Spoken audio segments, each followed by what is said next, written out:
Hindi man po totoo. So pure Chinese siya. Kung ang nanay niya at tatay niya, Chinese po. At ang nakakabahala po, ang kanyang tatay, ang sabi may ties po sa spy agency ng China.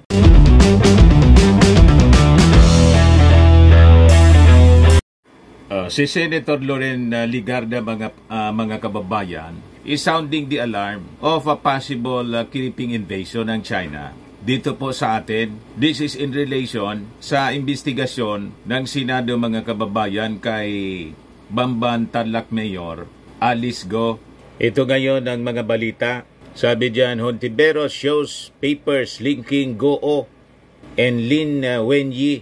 Legarda fears creeping invasion. Para niya, Mr. Maravillas, lalong nagiging seryoso at misteryoso itong kasong kinasangkutan ni Alice Go. Yun nga po, mga kababayan.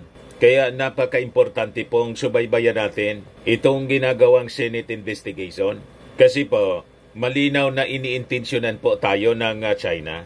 Yan po yung mga balita. Legarda fears creeping invasion of China amid probe on Bamban Mayor Go. Kahit last year pa, mga kababayan, gano'n na yung paniwala ng ating mga members ng Congress sa House of Representatives po. O yan po, December 12, 2023, Chinese engaged in creeping invasion of the Philippines via land purchases, sabi po ni Congressman Ace Barbers. And alam niyo ba, mga kababayan, hindi lang ito nangyayari dito sa atin. Kasi ang objective ng China po is to change the New World Order.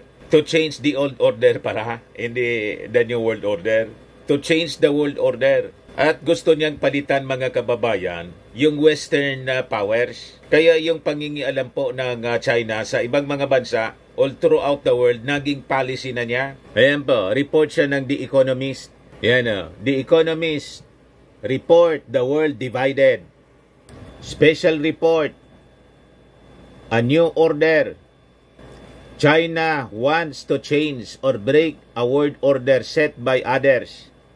Nakita ninyo kung bakit agresibo po ang China. Hindi lang po dito sa atin, all throughout the world. Kaya tama yung ginagawa ng ating Pangulong Bongbong Marcos to engage our allies, our friends all throughout the world. At yun ang dahilan, mga kababayan, kung bakit kumampi sa atin yung mga neighboring countries natin at yung Western power sa atin po kumampi. So, the President is on the right track. At yung pagpalag ng ating Pangulong Bongbong Marcos sa abuses po at pananamantala na ginagawa ng China sa atin ay he is on the right track. Yung pangingialam po ng China, global po. Kaya itong kwento pong infiltration dito sa atin ng ating mga senador, hindi na po ito bago, mga kababayan. Ito yung balita galing po sa The Economic Times.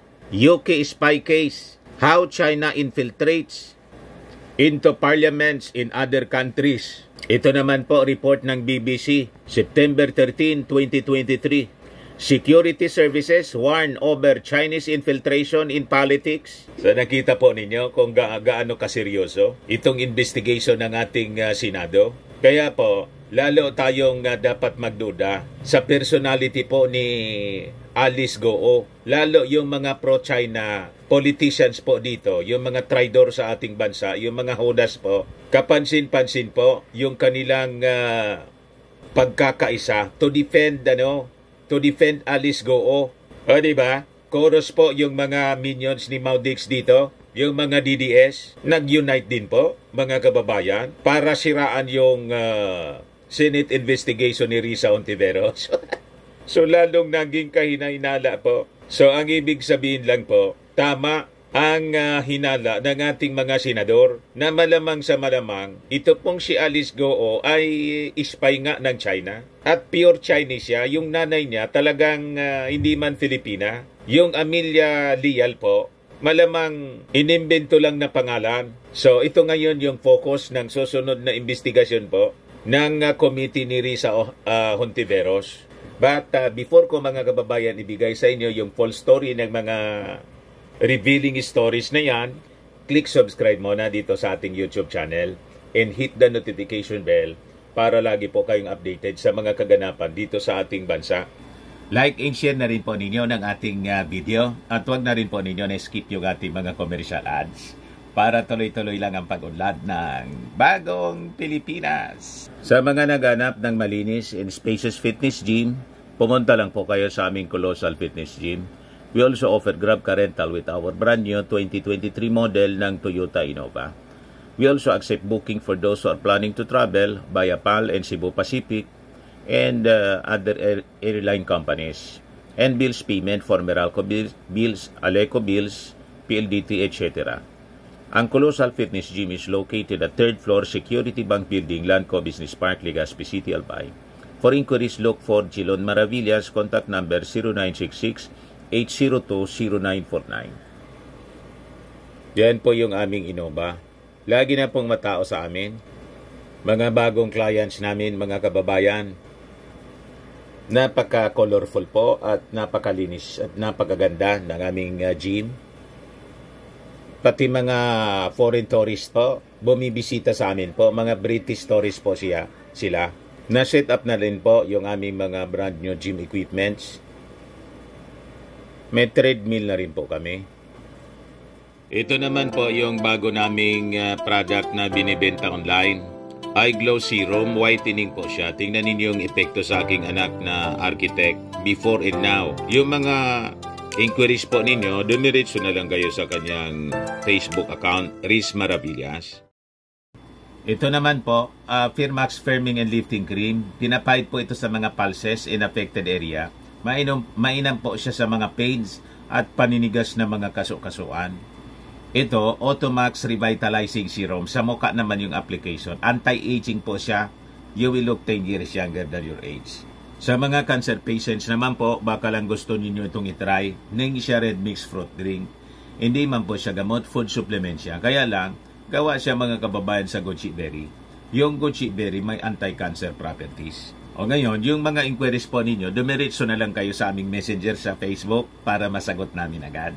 Ayos pa, ayos na ayos niya Mr. Maravillas. So balikan natin mga kababayan itong kwentong creeping invasion ng China sa atin. Kung saan, yung infiltration po nila, hindi lang nila ginagawa dito sa atin, kundi sabi ko nga, even in other countries, mga western countries, Canada, United Kingdom, pati nga sa Amerika, Australia, sa mga African countries. Kasi gusto niya mga kababayan siya yung maghari sa buong mundo. Changing the old order. Kaya hindi po papayag yung ating mga allied countries. So we have to unite po at kailangang seryosohin po natin ang ginagawang mga investigations ng Congress. At ngayon lang po ito nangyari. Hindi administration ng ating Pangulong Bongbong Marcos. Matagal na to na ginagawa nila. Kaya lang yung previous administration po, friendly masyado sa China. Kaya nagkalit-silitsi po yung ating bansa. Yung infiltration po ng China, pati sa politika. So ibigay ko muna sa inyo ang mga kwento po. Una, itong sinasabi ni Hontiveros at saka ni Loren Ligarda po. So sa na-discovery po ni Hontiveros, malamang ang nanay po ni Alice Go po ay itong si Lin Wenyi na nakalista bilang isa sa mga incorporators. Kasi nga po, family corporation at yung Amelia Leal po, nasabi katulong at siya ay love child ng kanyang Chinese tatay. Hindi man po totoo. So pure Chinese siya. Kung ang nanay niya at tatay niya, Chinese po. At ang nakakabahala po, ang kanyang tatay, ang sabi may ties po sa spy agency ng China. So sabi naman po ni Senator Loren Ligarda, nakakabahalaan niya yung creeping invasion na nangyari dito sa ating bansa.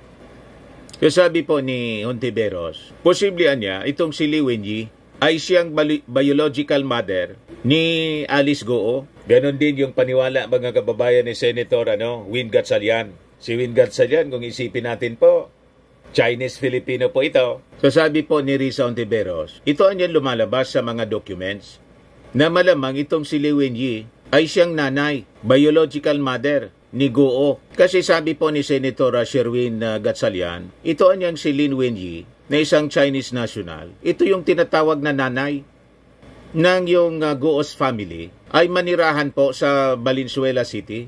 Yan ang tinatawag na nanay.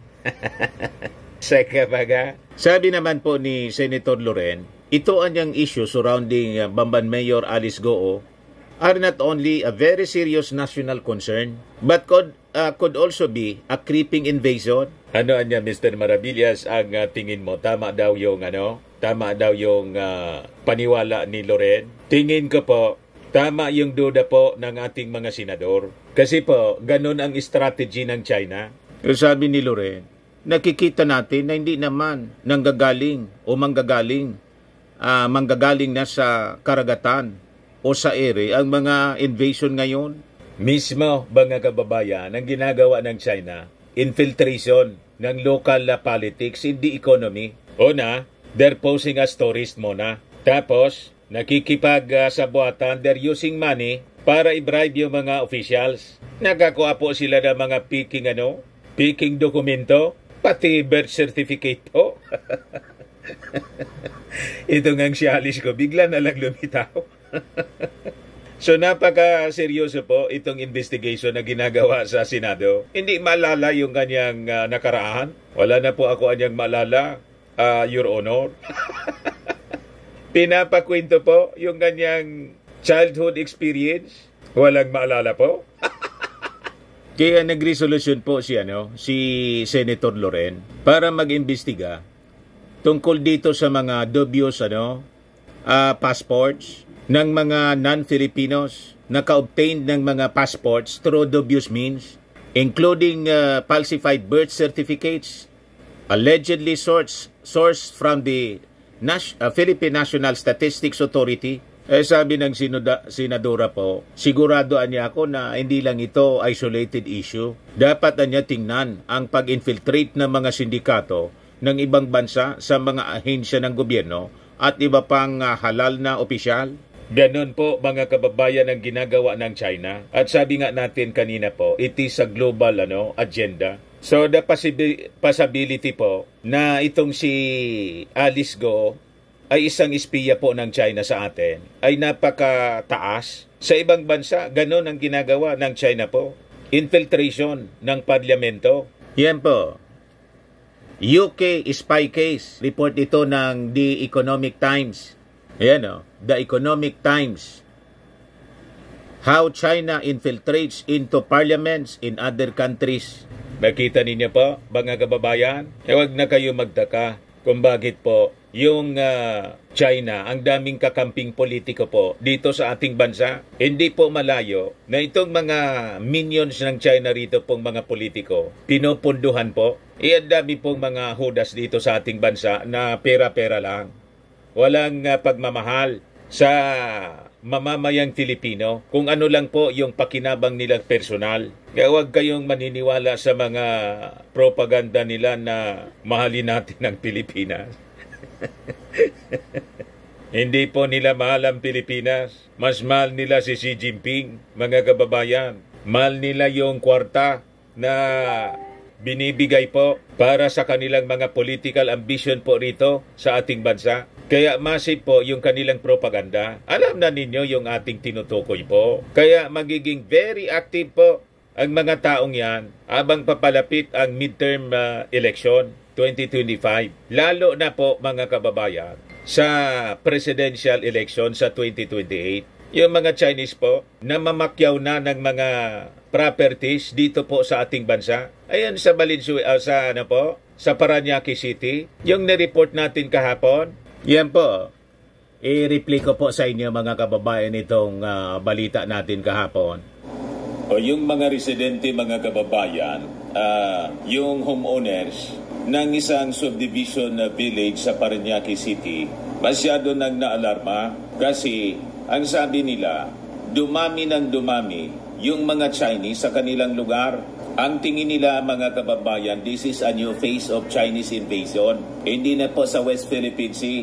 Mismo lang sa Metro Manila, mga kababayan, yung Chinese invasion na ang sabi nila, malamang konektado, mga kababayan, sa operasyon ng Pogo dito sa ating bansa. Lalo niya, Mr. Maravillas, naging masalimuot yung issue ng mga Chinese dito sa ating bansa. Mas lalo, mga kababayan, Ayan po yung report ng UNTV. Pagdami ng dayuhan at umano'y operasyon ng pugo sa isang subdivision sa NCR, ipinasisilip. Ito rin mga kababayan yung sinabi mismo ni Senator Win Gatchalian. Grabe pala niya, Mr. Maravillas. Nagsimula lang ito sa controversy tungkol sa kinasangkutan ni Alice Go, yung Bambantarlac Mayor. Kaya nga po mga kababayan, napaka-importante yung Senate investigation na ginagawa ng committee po ni Risa Hontiveros. Kaya yung mga pro-Chinese politiko po dito, yung mga minions po ni Mao Diggs, chorus po mga kababayan sa pag-defend kay Alice Go. Konektado po lahat ito. Yung na-uncover po ni Risa Hontiveros, it is a can of worms, ika nga.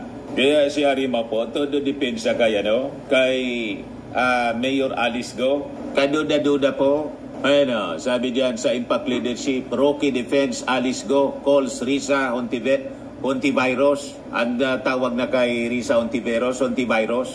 You see, mga kababayan? At sabi po ni Ace Barbers, Congressman Ace Barbers po, yung mga Chinese, namamakyaw na po ng mga properties, ng mga kalupaan, Chinese engaged in creeping invasion in the Philippines via land purchases. Yan po sabi ni Congressman Ace Barbers. Last December pa niya to sinabi.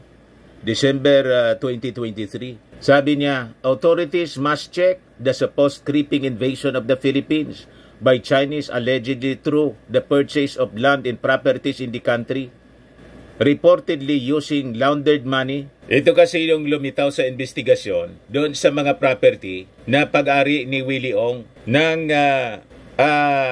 Empire 999 Realty Corporation, kung saan po natagpuan yung 3.6 billion worth ng shabu na dumating po sa Subic Port at inimbak po sa isang property, bodega, sa Mexico, Pampanga. Pag-ari po ni Willie Ong, isang Chinese. At itong si Willie Ong po, may mga pag-ari all throughout the country. May 320 po siyang titled properties all throughout the country po. Yan po. May sa Mexico, Pampanga, San Fernando, Angeles City, Pampanga, Nueva Ecija, Cabanatuan, Aurora Province, Bulacan, Cavite City, Tagaytay, Iloilo, Lingayen, Pangasinan, Mandawi, Lapu-Lapu, Valenzuela, Quezon City, Rizal, Muntinlupa City, Taguig City, Makati, Malabon, Parañaque, Manila City, Davao del Norte, Isulan, Sultan Kudarat, and Tabok, Kalinga, Apayao. Creeping invasion po via land acquisition. Ganon kaseryoso mga kababayan. At hindi lang yan. Dito daw sa Palawan, pinipili po yung mga facing West Philippine Sea. So talagang kaduda-duda. Yan po sabi ni Barberso. Mangyayari o nangyari na ito sa lugar ng Palawan, Bulacan, Zambales, Davao at iba pa. Baka niya magising na lang tayo isang umaga at malaman ng marami ng lugar sa ating bansa ay nabili na at pag-aari na ng mga Chinese nationals. Sabi po ni Barbers. So other than mga kababayan, na mamakyaw sila ng mga properties, land acquisition ng ginagawa ng mga Chinese, ini-infiltrate pa nila yung ating politika. So baka pag hindi po tayo nag-ingat, kandidato ng China po, Manchurian candidate po, yung ating mailuklok bilang Pangulo ng ating bansa, Vice Presidente, mga senador, congressmen, mga gobernador, lahat ng Chinese. You see, yan ang ginagawa nilang infiltration po. How China infiltrates into parliaments in other countries. So, hindi lang po yan haka-haka, mga kababayan. This is a reality. So sabi rito sa report ng Economic Times, in the last decade, as China ramped up trade and business with Western countries, eventually turning into a factory of the world, got a seat on the global table, and positioned itself as the next superpower. It also accumulated clout in Western countries by other means, by infiltrating into parliaments and other legislative bodies, by organizing black voting by Chinese origin citizens. Yan o. Chinese origin citizens. Para lang si Alice Go, Chinese yung origin. Buying elected leaders and getting its moles elected. Yung mga spy nila na nakipagsabuatan muna using money sa mga locals tulad ng ginagawa dito sa ating bansa, yun ang kanila pong pinupunduhan. So, yun ang pamamaraan nila sa kanilang invasion. Sun Tzu's Art of War po, sabi po ni Sun Tzu sa kanyang Art of War, ang supreme excellence daw consists in breaking the enemy's resistance without fighting. Walang gira po. Infiltration yung ginagawa nila. So ito yung patunay ng infiltration po. Pinasok na yung mga subdivisions po sa Manila. Yan o.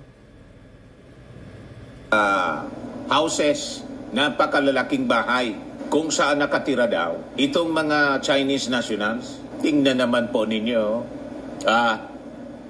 Ayan po, mga ongoing construction siya. Yung iba, existing na po.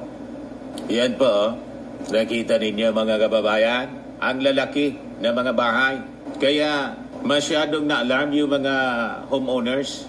Dumami yung construction po ng napakalalaking mga gusali sa village po, multinational village sa Parañaque. Ayan po, yan o. Mga Chinese characters na po. Yan, sabi ko sa inyo. Dapat tingnan ito ng maigi ng ating mga senador at mga authorities natin. You see po, mga kababayan? So, yun, infiltration into parliaments and other legislative bodies by organizing black voting by Chinese origin citizens. Sa United Kingdom po ito. Buying elected leaders and getting its moles elected. Parehas ng mga nangyayari rito sa ating bansa.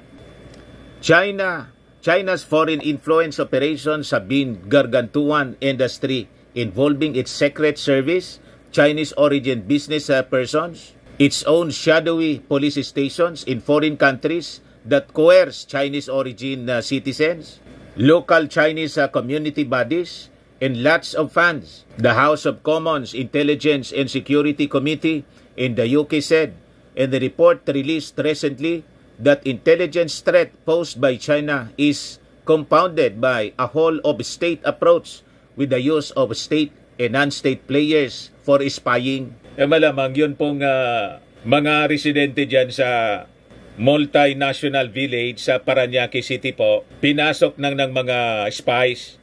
Kita ninyo kung gaano kaseryoso po. Ingat po tayo sa pagpipili ng mga leaders natin sa midterm election at lalo na po sa presidential elections.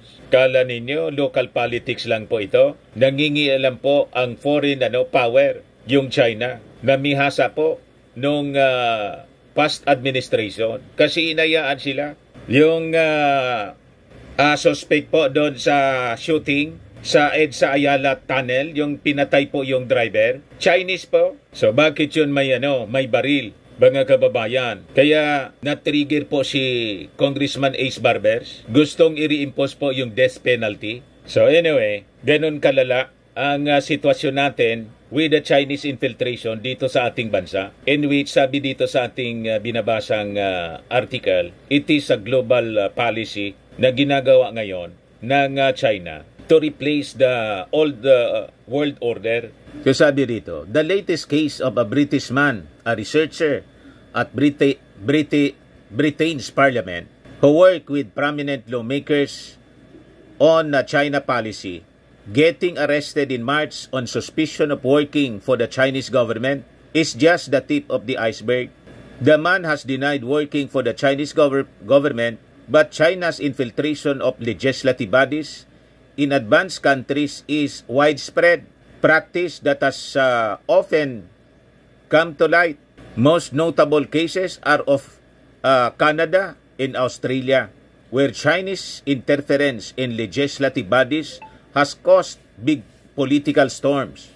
So, ganon mga kababayan ang kanilang ginagawa. Ito report ng BBC.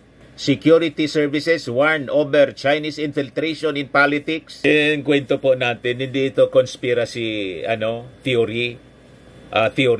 It is a reality, real threat mga kababayan ng China sa mga bansa all throughout the world, lalo na po dito sa atin. So ano ang motibo po ng China? Sabi ng report sa The Economist, China wants to change or break a world order set by others. Yan po yung barkada ni Mao Dig, si Xi Jinping. So, yun po yung ambisyon ng China. Kaya ang dami niyang mga agents. At hindi malayo po na isang agent po itong si Alice Goo. Tulad ng duda ng ating mga senador. Madaling sabi, planted siya kaya walang maalala.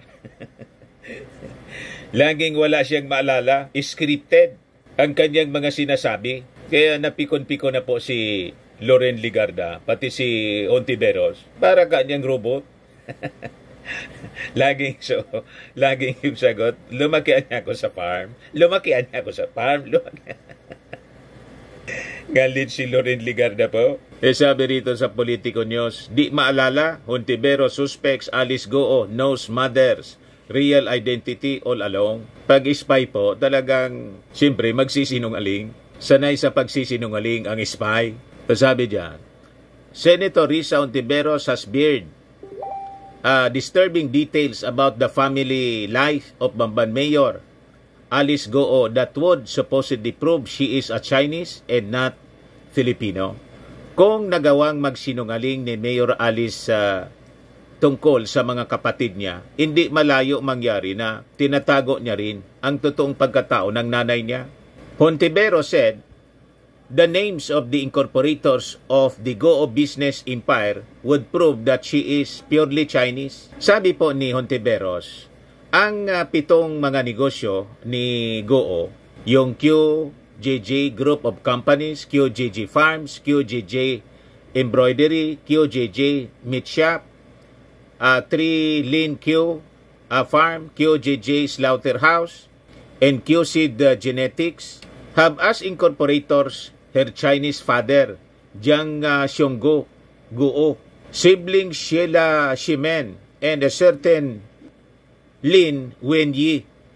Itong si Lin Wenyi anya is Mayor Goo's Chinese mother, fondly called by friend as Winnie.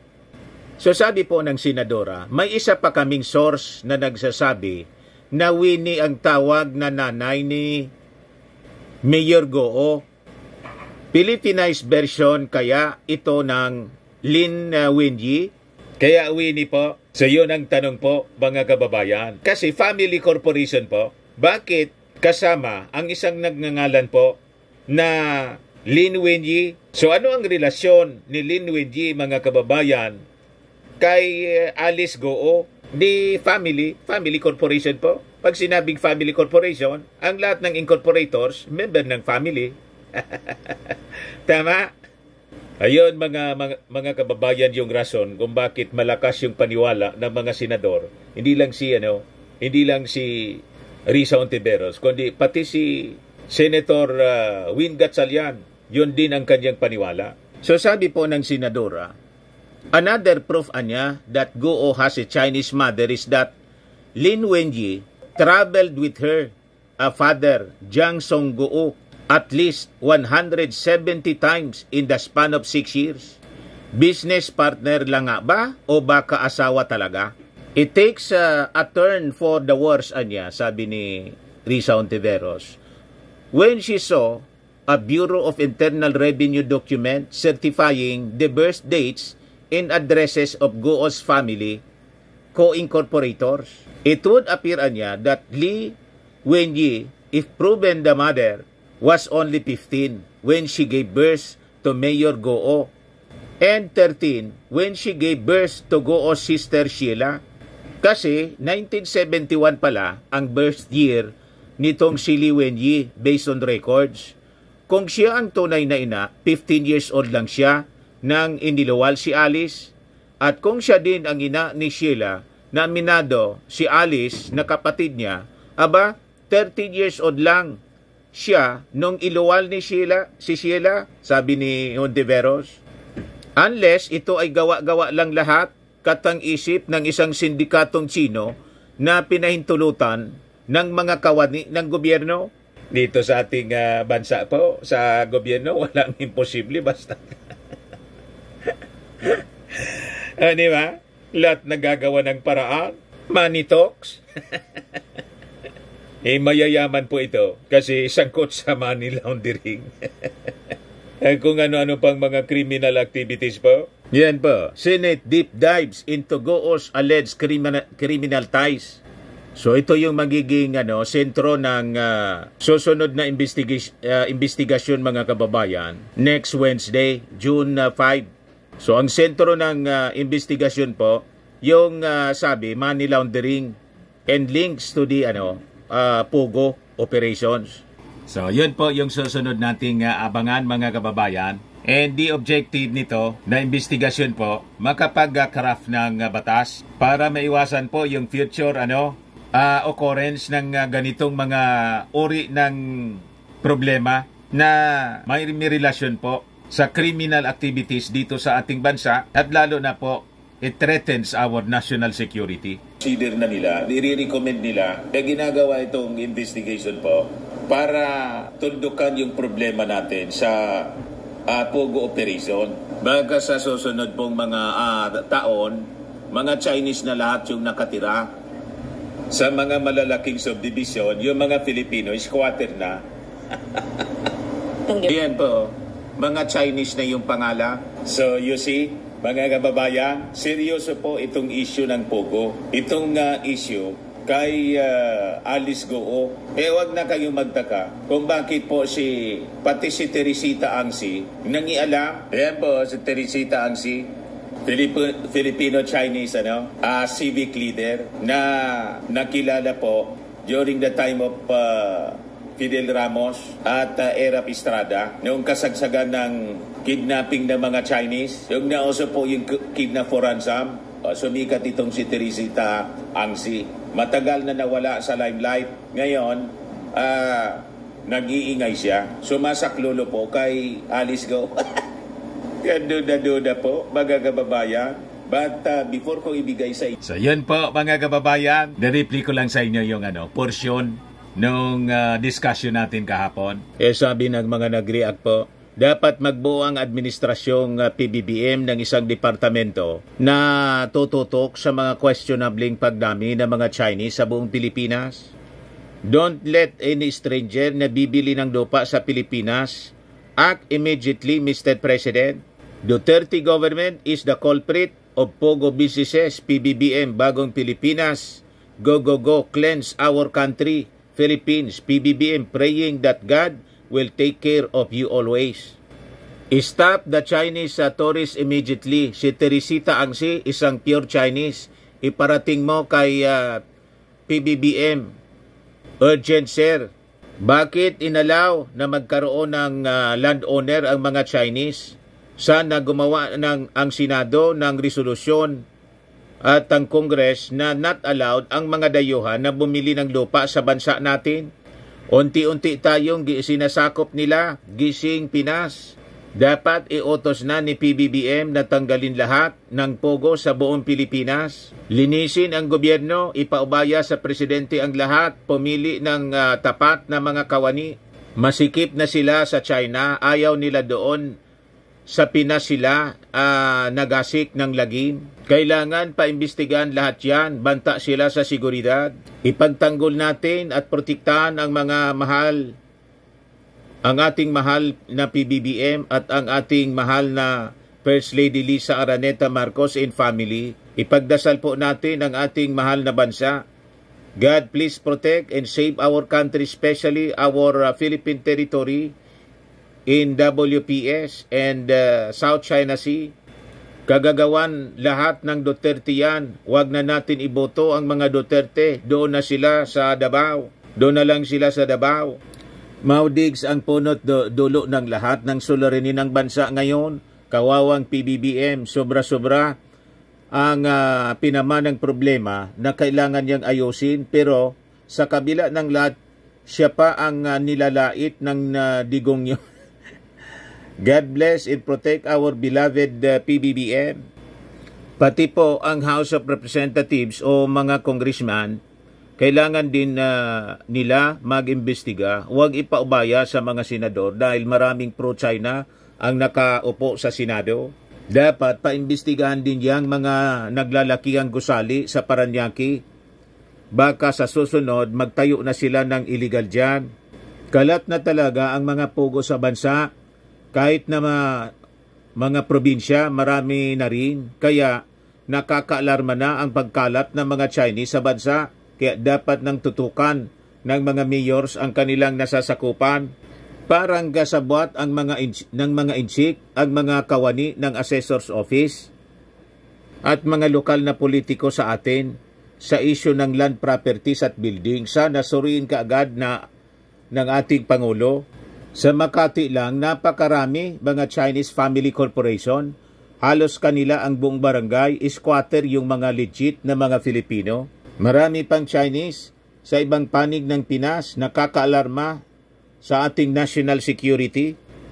Kilos na po ang mga mambabatas please. Baka sa susunod halos sila na ang may-ari ng mga lupain sa Pilipinas. Kung sa karagatan nga nagagawa tayong bastusin ng mga yan dito pa kaya sa lupa, aksyon na po kayo. Balang araw sabihin ng Chinese, amin tong Pilipinas nyo, binili namin itong lahat at tayo ay manggagawa na lamang sa ating sariling Pilipinas. Kawawa tayong mga Filipino. Grabe na to. Anong nangyayari sa Pilipinas balang araw? Kampi siya kay Goo dahil siguro sa pakinabang. Marami na nga mga nakatayo na mga arko sa mga Chinese ang design. Sinasanay na tayo mga Filipino sa ganon ng paningin. Magkaisa na po tayo at yung mga pro-China or makapili dapat kasuhan o paghuhulihin, pinagkanulot na po nila ang ating bayan. Imbestigahan din yung mayor dyan sa Parañaque at may-ari ng subdivision kung bakit nakapagpatayo yan ng construction ng mga di umano pogo building. Baka insik din si mayor. Nako, mapupuno na ng mga chikwa sa buong Pinas ang lupain natin, mapupunta na sa kanila at sila na yung maghahari. Oh God, please protect us. Kaya sabi ko sa inyo, huwag kayong nagpapaniwala sa mga survey ngayon. Kasi po, malamang sa malamang, ginagamit, pinupunduhan po ng mga Chinese, ng Chinese interest po. Itong mga survey group, binabayaran nila para i-brainwash yung mga Filipino. Kaya lagi pong mataas yung ratings ng mga pro-China politicians dito sa ating bansa. Pag pro-China po ng mga politiko, kahit mataas yung ratings po nila, huwag nating iboboto. Tama po? Yun ang solusyon po niyan. Ilista na po ninyo itong mga politiko na ikakampanya ninyo sa iyong mga kamag-anak, kaibigan, kakilala. Hindi para iboto, kundi para isyot sa inidoro po. Pag hindi po, mapapahamak po yung ating bayan. Tama? Ayan man lang po mga kababayan. Ako po si Dante Maravillas. Bye-bye. God bless.